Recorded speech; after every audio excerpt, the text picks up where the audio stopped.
नमस्ते। होली यानी रंगों और खुशियों का त्योहार। लेकिन जरा सोचिए, एक यूनिवर्सिटी हॉस्टल में यही त्योहार एक ऐसे खौफनाक मंजर में बदलने वाला था जिसकी किसी ने कल्पना तक नहीं की थी। कहानी की शुरुआत होती है एक बिल्कुल नॉर्मल सी पार्टी से, लेकिन इसका अंत इस सवाल पर आकर टिक जाता है। एक स्टूडेंट जो सिर्फ चखना लेने गया था, वो खून से लथपथ एक कमरे में गायब कैसे हो गया? तो होली की रात थी और जैसा कि हर हॉस्टल में होता है, यहाँ भी कुछ स्टूडेंट्स ने नियमों को ताक पर रखकर एक सीक्रेट पार्टी का प्लान बनाया। माहौल में फुल मस्ती और एक्साइटमेंट था, इस बात से बिल्कुल बेखबर कि बस कुछ ही पलों में सब कुछ बदलने वाला है। पार्टी के लिए कैंटीन से कुछ सामान लाना था और इसकी चाबी लेने की जिम्मेदारी मिली अमन को, जिसे अकेले ही कोक के कमरे में जाना था। सुनने में तो एक छोटा सा काम लगता है ना?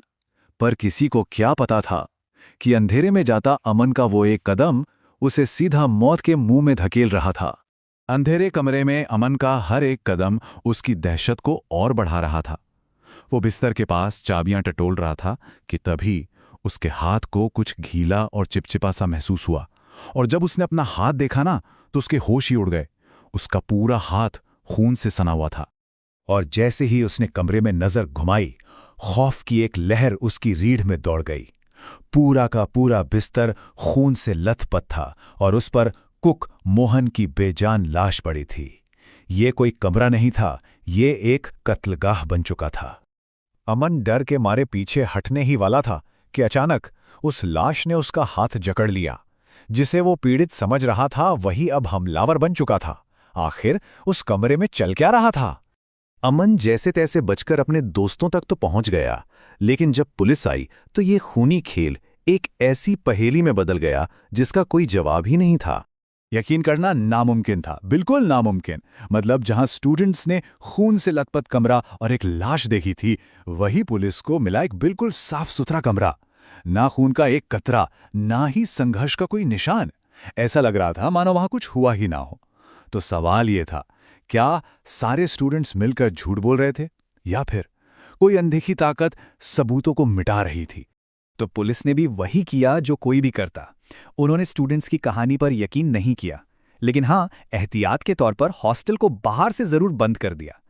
उन्हें लगा कि वो सिचुएशन को कंट्रोल कर रहे हैं, पर असल में उन्होंने सभी स्टूडेंट्स को उसी अनदेखे खतरे के साथ अंदर कैद कर दिया था। हॉस्टल के दरवाजे तो बंद हो गए थे, लेकिन असली खतरा तो अब भी अंदर ही था।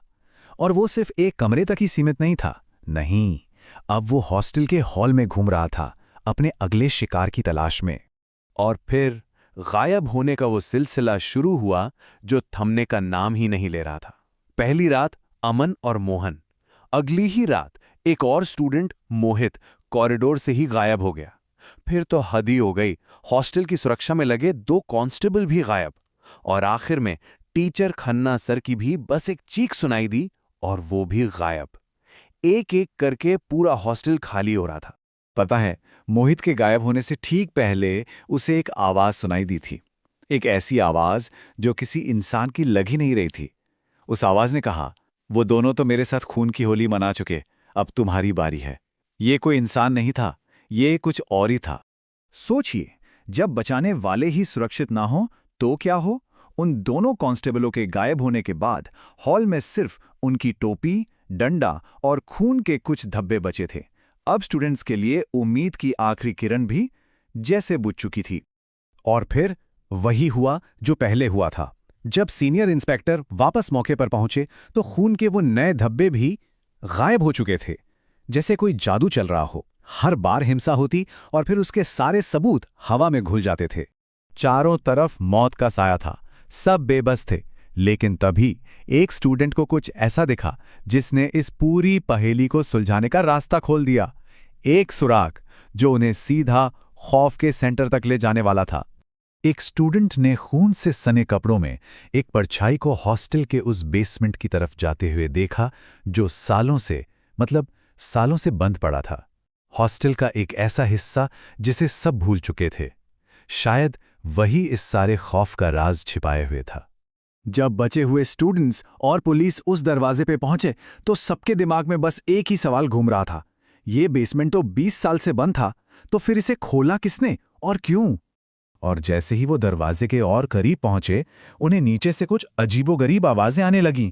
किसी के मंत्र पढ़ने जैसी आवाजें, जैसे कोई पूजा, कोई अनुष्ठान चल रहा हो।